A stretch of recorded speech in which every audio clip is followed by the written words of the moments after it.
नमस्कार। आज हम बात करेंगे अयनी एयरबेस के बारे में। अयनी एयरबेस कहाँ है, ये क्यों चर्चा में है और साथ साथ भारत के लिए क्यों महत्वपूर्ण था और हालिया घटनाक्रम क्या है, इन सभी पक्षों को समझेंगे। दरअसल अयनी एयरबेस जो कि भारत का विदेश में एकमात्र फुल फ्लेज एयरबेस था, अब वो तजाकिस्तान में है और तजाकिस्तान से इस बेस से अब भारत अपने कर्मियों और उपकरणों को वापस ला रहा है। ये पूर्ण रूप से विदेशी सैन्य अड्डा था, भारत के लिए इसका महत्व था। अब वहां से भारत की वापसी अगर हो रही है तो भारत के लिहाज से ये क्यों, इसके क्या मायने हैं, इसी पक्ष को आज हम समझने की कोशिश करेंगे। आपके परीक्षा के लिए भी महत्वपूर्ण है क्योंकि ऐसी जब कोई भी घटना होती है तो इस तरह की चीजें आपसे पूछी जा सकती है। तो खबर यही है कि ऐनी एयरबेस जो है वहां से भारत के सैन्य बल और जो भी उपकरण थे वो अब वापस आ रहे हैं, जो कि 2 दशक तक ये भारत के, हम कह सकते हैं कि अनुरक्षण में था।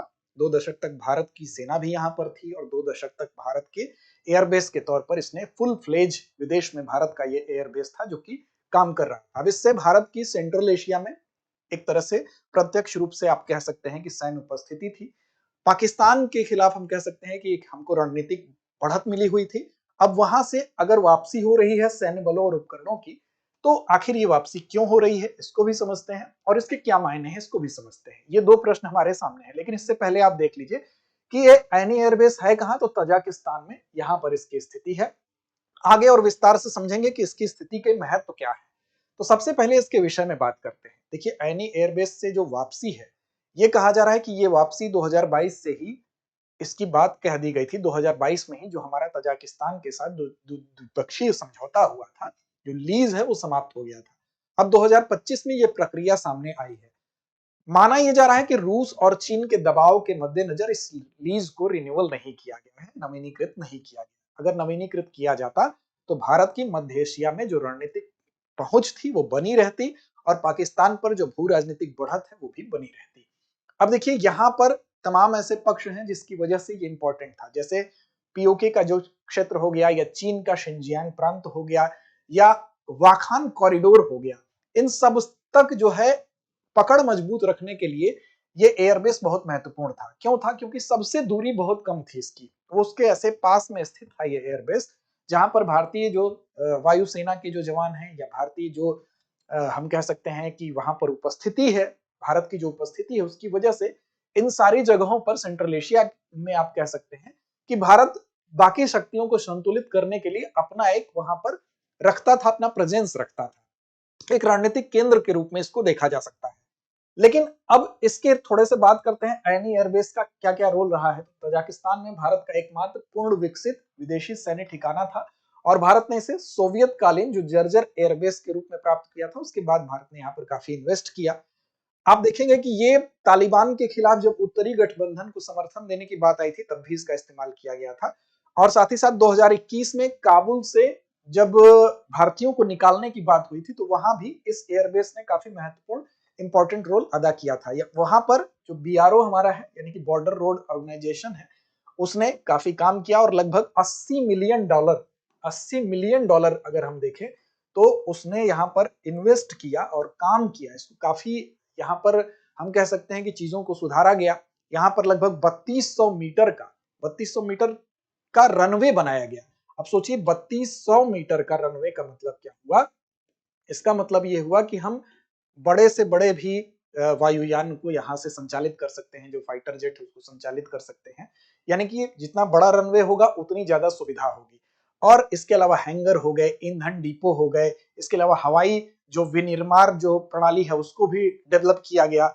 इसके अलावा लगभग 200 भारतीय, हम कह सकते हैं, वायुसेना के जो जवान थे वो भी यहाँ उपस्थित थे। और यहाँ पर एम के जो हमारा विमान है, एम के सुखोई 30 MKI, वो भी यहाँ पर तैनात था जब पिक पे ये पूरा एयरबेस चल रहा था। यानी सुखोई 30 MKI भी था यहाँ पर। अब खुद के नियंत्रण में लेने का निर्णय इसको तजाकिस्तान ने ले लिया है। फिलहाल की ये स्थिति है, यानी कि भारत ने यहाँ पर 80 मिलियन डॉलर से 3200 मीटर का रनवे भी बनाया, काफी पैसा भी इन्वेस्ट किया। और जब तक ये भारत यहाँ पर काबिज रहा तो हम कह सकते हैं कि मध्य एशिया तक भारत की एक पकड़ थी, उस क्षेत्र में भारत के लिए एक बेस था।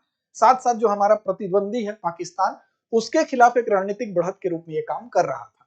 लेकिन अब जब ये नवीनीकृत नहीं हो सका तो इसका क्या कारण है? तो इसका कारण ये माना जा रहा है कि तजाकिस्तान खुद के नियंत्रण में जरूर इसको लेना चाहता है, लेकिन कहीं ना कहीं रूस और चीन का जो दबाव है, यानी कि रूस और चीन ये दोनों नहीं चाहते हैं कि भारत की उपस्थिति इस क्षेत्र में रहे, क्योंकि भारत की उपस्थिति इस क्षेत्र में रहने की वजह से भारत न सिर्फ पाकिस्तान बल्कि मध्य एशिया तक अपनी पहुंच को, अपनी पकड़ को मजबूत रख सकता है। तो उसकी वजह से ही तजाकिस्तान पर यह प्रेशर पड़ा। और एक हम कह सकते हैं कि ग्लोबल राजनीति में एक हिस्सा होता है कि कोई भी अगर ऐसा छोटा देश होता है तो बड़ी महाशक्तियों के फेवर में जाता है अपने आप को मजबूत रखने के लिए। तो उसने इस दबाव के तहत ही भारत के साथ जो है ये द्विपक्षीय समझौता जो हुआ था, इस द्विपक्षीय समझौते को फिलहाल 2022 में समाप्त कर लिया था और नवीनीकृत नहीं किया इसको। तो ये हम कह सकते हैं कि रूस और चीन का दबाव इसको काम कर रहा है, जिसकी वजह से इस लीज को नवीनीकृत नहीं किया जा सकता है। अब सवाल उठता है कि इसका इंपॉर्टेंस क्या है। तो देखिए, इसके इंपॉर्टेंस को लोकेशन और इसके सामरिक महत्व को आप यहाँ पर समझ सकते हैं। कैसे समझ सकते हैं? देखिए, तजाकिस्तान की जो राजधानी है दुशांबे से अगर देखेंगे तो इसकी दूरी जहां पर ये एयरबेस स्थित था मात्र 20 किलोमीटर है। तो दुशांबे से दूरी कितनी हो गई? मात्र 20 किलोमीटर। इसके अलावा आप देख सकते हैं कि यहाँ पर जो वाखान कॉरिडोर है, यहाँ पर आपको दिखाया गया है, ये वाखान कॉरिडोर है, ये वाला कॉरिडोर है, यहां से इसकी दूरी मात्र 10 से 15 किलोमीटर है, 10 से 15 किलोमीटर। इसके अलावा आप देख सकते हैं कि ये तो दूसरी बात होगी दुशांबे और वाखान कॉरिडोर। सेंट्रल एशिया में भी अगर आपको कुछ करना है तो यहां से सीधे एक आपके पास बेस है। साथ साथ अगर आप देखें तो यहां पर वाखान कॉरिडोर अगर आप यहां पर पकड़ मजबूत बनाए हैं तो इसका मतलब इसके दक्षिण में क्या है? तो दक्षिण में सीधे सीधे यहाँ पर पीओके है। इसके अलावा आप देख सकते हैं कि इसके उत्तर में क्या है? तो तजाकिस्तान है। इसके पूर्व में क्या है? तो पूर्व में सीधे सीधे चीन का शिनजियांग प्रांत है। तो चाहे चीन हो गया, उत्तर में तजाकिस्तान हो गया, या सेंट्रल एशिया हो गया, या दक्षिण में जो पीओके का हिस्सा हो गया, या इधर अफगानिस्तान हो गया, या इधर पाकिस्तान हो गया, तो सबके सेंट्रल में एक इस बेस के होने की वजह से हम कह सकते हैं कि न सिर्फ पाकिस्तान के खिलाफ एक रणनीतिक बढ़त थी, बल्कि पूरे के पूरे मध्य एशिया में भी भारत जो है एक तरह से इससे लाभान्वित हो रहा था। तो चाहे पाकिस्तान हो गया, चाहे अफगानिस्तान हो गया, चाहे वो चीन हो गया, चीन की विस्तारवादी पॉलिसी पर अगर अंकुश लगाना हो तो उसमें ये बेस एक महत्वपूर्ण भूमिका निभा रहा था। तो सेंट्रल एशिया में रणनीतिक बढ़त के तौर पर देख लिया तो हर तरह से ये बेस भारत के लिए महत्वपूर्ण था। अगर ये नवीनीकृत होता तो ये अपने लोकेशन और सामरिक इंपॉर्टेंस की वजह से निस्संदेह भारत के लिए आज के समय और ज्यादा लाभान्वित होता। हालांकि भारत अब इसको कंट्रोल करने के लिए जो आपका हिंद महासागर है उसमें अब अपनी बढ़त, अपनी उपस्थिति और मजबूती से दर्ज करने की कोशिश कर रहा है। अब इसका भारत पर क्या प्रभाव पड़ेगा? तो देखिए, भारत पर प्रभाव यही पड़ेगा जो हमारी मजबूती थी अब वही मजबूती हमारी नहीं रही, वही हमारा निगेटिव इंपैक्ट होगा। यानी कि हमको प्रत्यक्ष तौर पर अगर हम कहें तो एक रणनीतिक जो बढ़त मिल रही थी, अब वो रणनीतिक बढ़त किसमें तब्दील हो जा रही है? तो वो रणनीतिक एक झटके के रूप में तब्दील हो जा रही है। तो हम कह सकते हैं कि एक रणनीतिक झटका तो हमको लगा है, जो कि हमको हमारी पहुंच वहां तक एकमात्र विदेशी एयरबेस के रूप में सेंट्रल एशिया से लेकर बाकी तमाम ऐसे प्रत्यक्ष सैन्य उपस्थिति जो हमारी दर्ज हो रही थी वो अब नहीं है। इसके अलावा भू राजनीतिक पहुंच जो हमारी थी, कहीं ना कहीं जो हमारी भू राजनीतिक पहुंच है वो अब क्या हो रही है? तो भू राजनीतिक पहुंच हमारी वो हो रही है, सीमित हो रही है। तो भू राजनीतिक पहुंच जो होगी वो क्या होगी? वो सीमित हो रही है। तो दूसरी तो ये खामी हमको दिख रही है। तीसरी बात अगर हम ये कहें तो इंटेलिजेंस और निगरानी के लिए भी इसका इस्तेमाल हम कर रहे थे। तो इंटेलिजेंस और निगरानी की क्षमताओं में कहीं ना कहीं ये हमारा बेस ना होने की वजह से उसका भी खामियाजा हमको भुगतना पड़ेगा। अब देखिए, ये तो भारत पर इसका इंपैक्ट होगा। अब भारतीय विदेशी रक्षा उपस्थिति कुछ अन्य देशों में भी है, उस पर भी एक नजर डालते हैं। लेकिन उससे ये कैसे अलग था, यानी एयरबेस कैसे अलग था, उसको भी हम समझते हैं, क्योंकि इसको जब समझेंगे तभी वो समझ में आएगा कि ऐनी एयरबेस कैसे विदेश में रक्षा उपस्थिति से अलग था। देखिए, मिलिट्री स्ट्रैटेजिक प्रेजेंस एक अलग चीज होती है।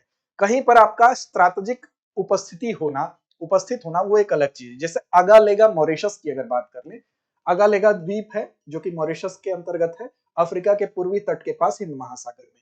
अब यहाँ पर भारत एयर स्ट्रिप और जेट्टी, जेट्टी क्या होता है? नौसैनिक जहाजों के रुकने की सुविधा का निर्माण होता है।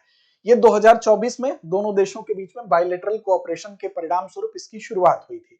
लेकिन अगालेगा में क्या है कि मिलिट्री और स्ट्रेटेजिक प्रेजेंस है, यानी कि फॉरवर्ड ऑपरेटिंग एक फैसिलिटी के तौर पर इसको आप देख सकते हैं, न कि full fledge airbase. Full fledge airbase का मतलब कि वहां की संप्रभुता हमारे पास थी, लेकिन यहाँ पर संप्रभुता हमारे पास नहीं है, यहाँ पर संप्रभुता मॉरिशस के पास है। इस तरह से ये हम कह सकते हैं कि एक उपस्थिति के तौर पर, एक प्रेजेंस के तौर पर हम इसको देख सकते हैं कि यहाँ हमारा प्रेजेंस है, लेकिन ये हम नहीं कह सकते हैं कि पूर्ण रूप से हम संप्रभु यहाँ पर रह के और उस तरीके से काम कर सकते हैं। लेकिन फुल फ्लेज जो एयरबेस था, जो एनी एयरबेस था, वहां पर हमारी संप्रभुता थी, हम अपने तरीके से वहां पर काम कर सकते थे। इसी तरह से अगर आप देखें तो भूटान में IMTRAT यानी कि Indian military training team, Bhutan में भी उपस्थिति है इसकी, 1960 के दशक से ही तैनात है। ये ट्रेनिंग मिशन है, न कि बेस है, तो यहाँ भी स्थानीय सैन्य ढांचे का ये भाग नहीं है।